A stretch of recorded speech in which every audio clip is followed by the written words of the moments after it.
Happy Showcase Sunday, everybody. It is this week's Showcase Sunday is a Showcase Sunday summary.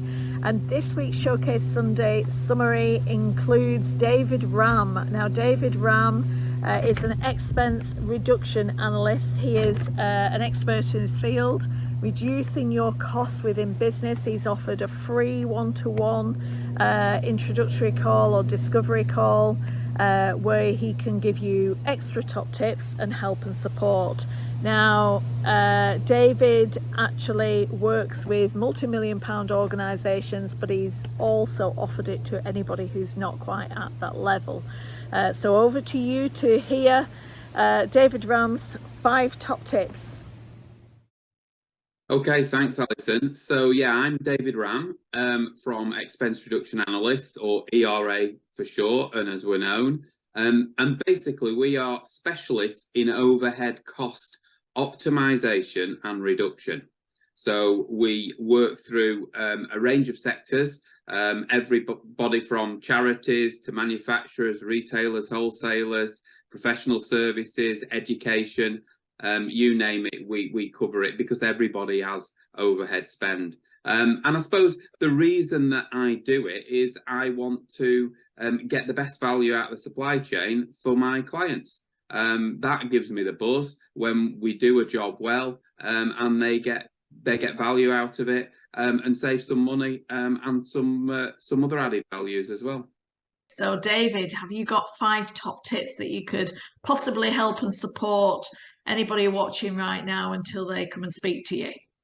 Yeah, I suppose I have. I've got 5 quick tips, some of which they really can do themselves, but some that would be a good lead into having a conversation with myself. Number 1 is contracts. Have you checked your contracts recently? Are they rolling contracts, which many are after the initial period? We pick up a lot of erroneous contracts as well. So if you're out of contract, maybe energy might be on deemed rates, which can be punitive. So check contracts, number 1. Number 2, energy management. We know where energy prices have gone the last couple of years, and they still remain high, even though they've dropped in the last few months. But is there ways that you can look at to reduce your energy consumption, so we get at the root of the problem? Again, we do that as a category, but it's something that not all clients think about. Number 3, sustainability. So looking that's a buzzword at the moment, and looking to the future. Are you serious about sustainability, or are you a company that wants to do a token gesture, maybe some greenwashing, and maybe get a quick fix in there to show your credentials, but not be exceptionally expensive? But that's something we can well. Number 4, going back to energy market is a bit like the Wild West, a bit like photocopiers. We see all sorts of poor practice, let's say, across the board. But the government are tightening up now on energy. If you have an energy broker, by law, they have to declare now the commission that they will earn from the relationship and from procuring your energy.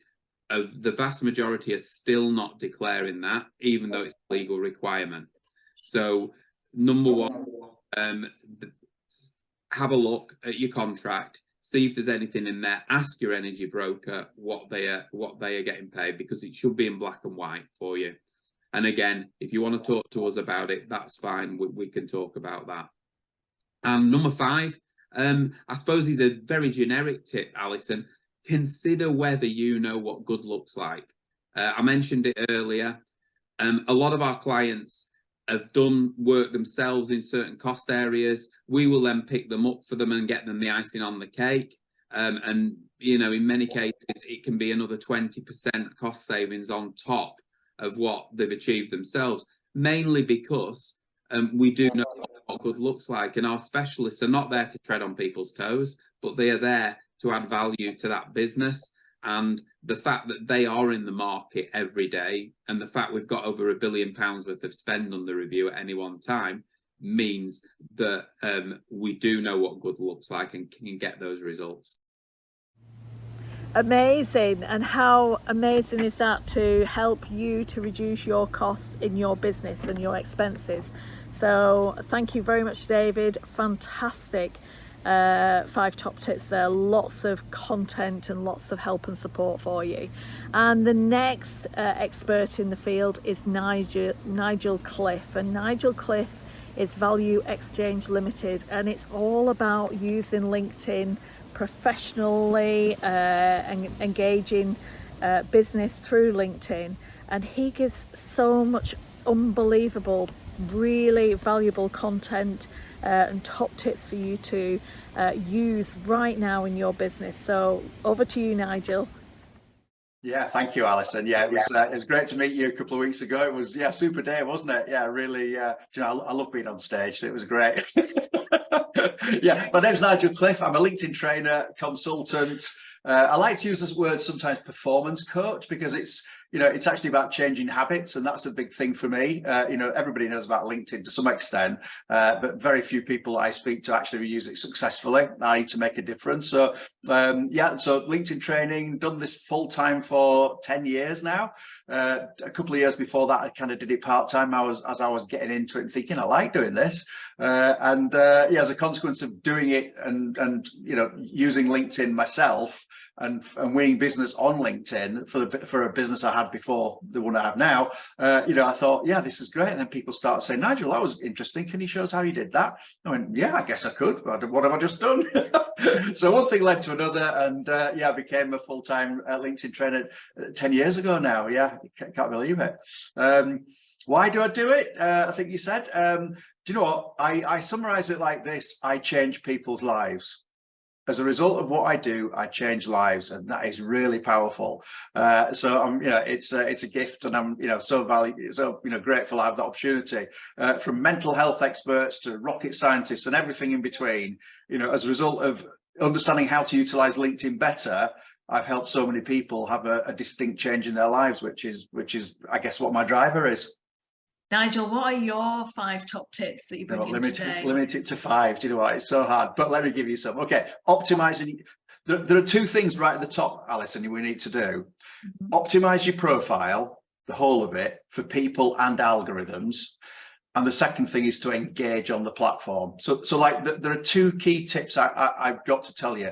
If you haven't optimized your profile for people and algorithms, i.e. make it pleasant and interesting and information led for a person visiting, but also maximize your profile for text and vocabulary and keywords that you want to be found for, that people would expect to find about you. That's number 1. But you could have the best profile in the world if you don't engage on the platform. You kind of what I call dead to the algorithms. So you might as well put yourself in a bucket with a lid on. So it's the combination of the 2, optimizing your profile and then engaging, which are going to be the 2 things. So under there, just a couple of things on optimizing your profile. Picture talks about background image. Why not have a background image that evokes the experience you're trying to get over to your audience? So hospitality, dead easy.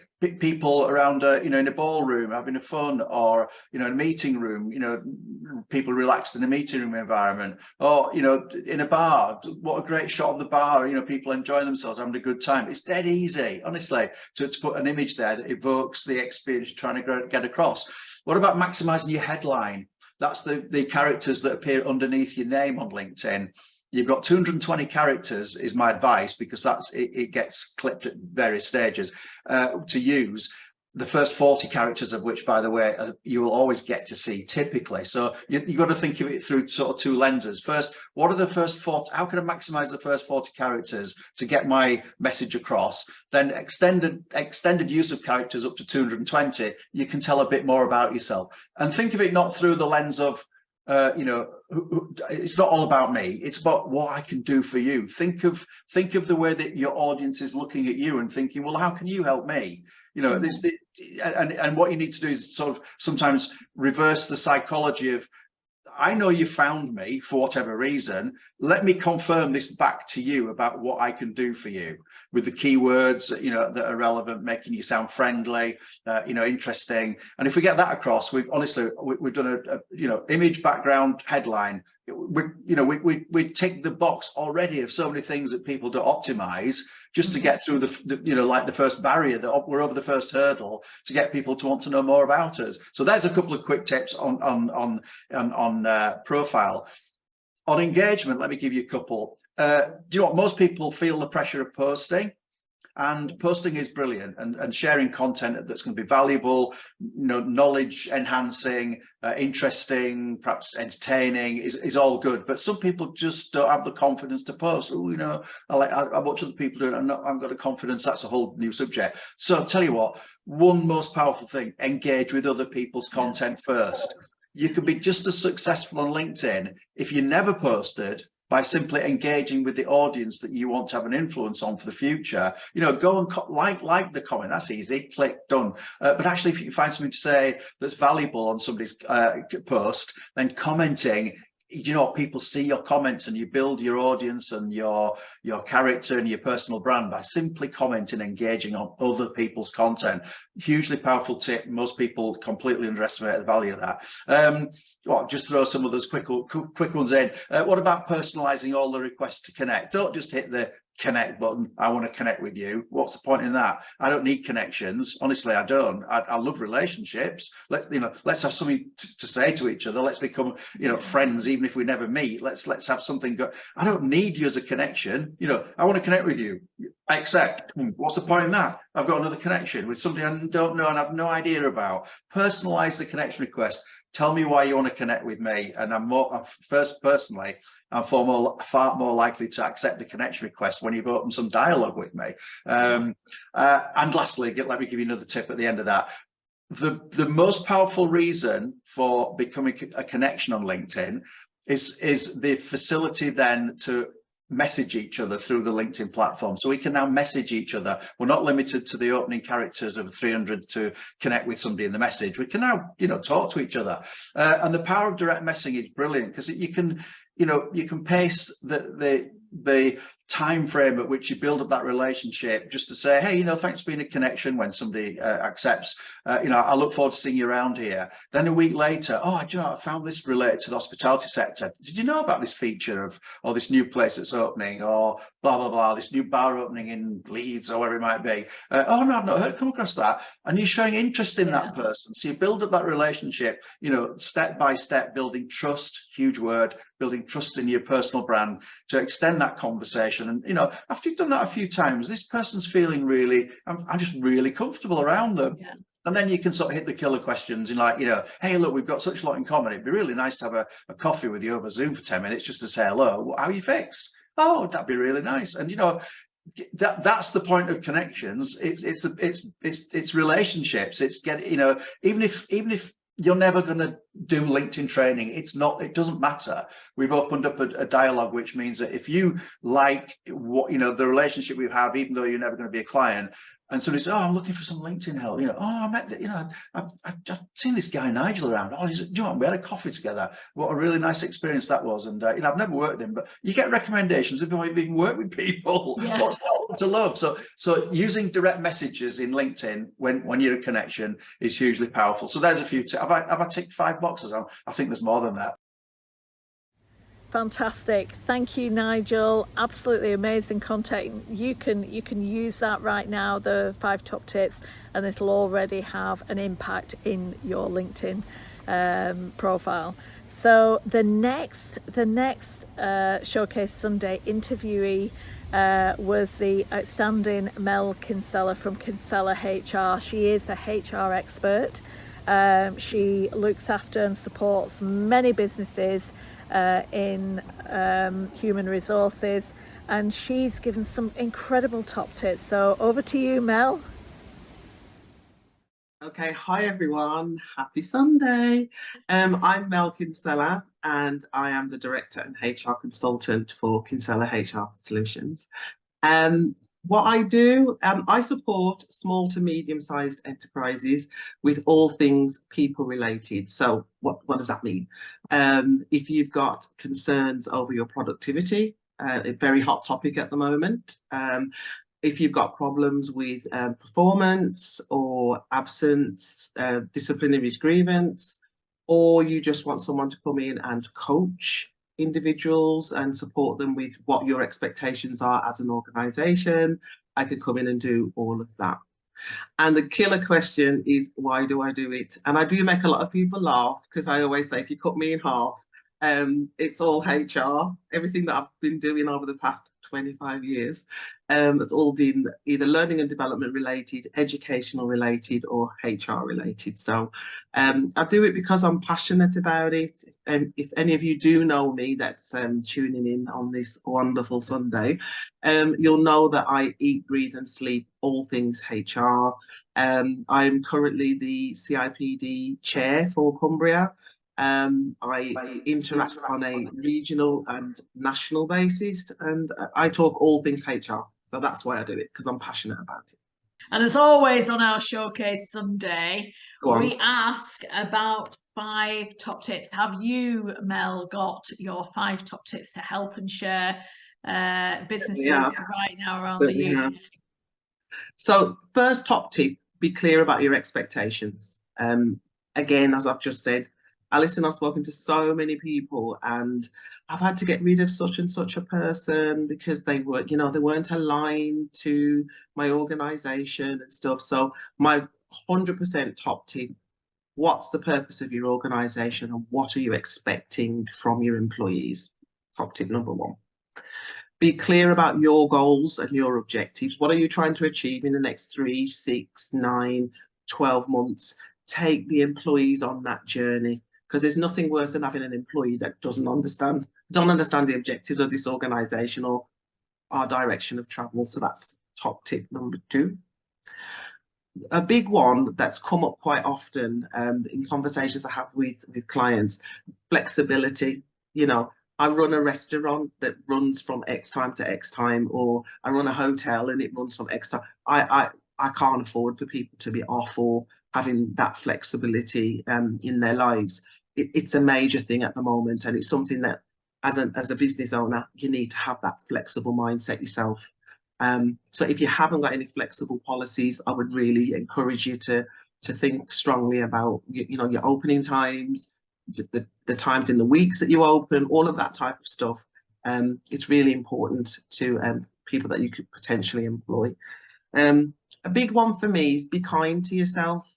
At the end of the day, we're business owners, but we're human beings. We're part of families. We've got families of our own. We've got things that we enjoy doing socially. So be kind to yourself, and also be kind to your employees. And my final top tip is about the environment that you're bringing individuals into. Make sure it's positive, encouraging. There's achievements are recognised, and that you actually share and celebrate with each other. So those are my 5 top tips. Fantastic, and thank you so much, Mel. Unbelievable top tips that can help and support you in your business right now. So that's it for our Showcase Sunday summary this week. May I wish you all the very best on this gorgeous Sunday, and wish you a happy weekend. Take care and all the best. Bye bye.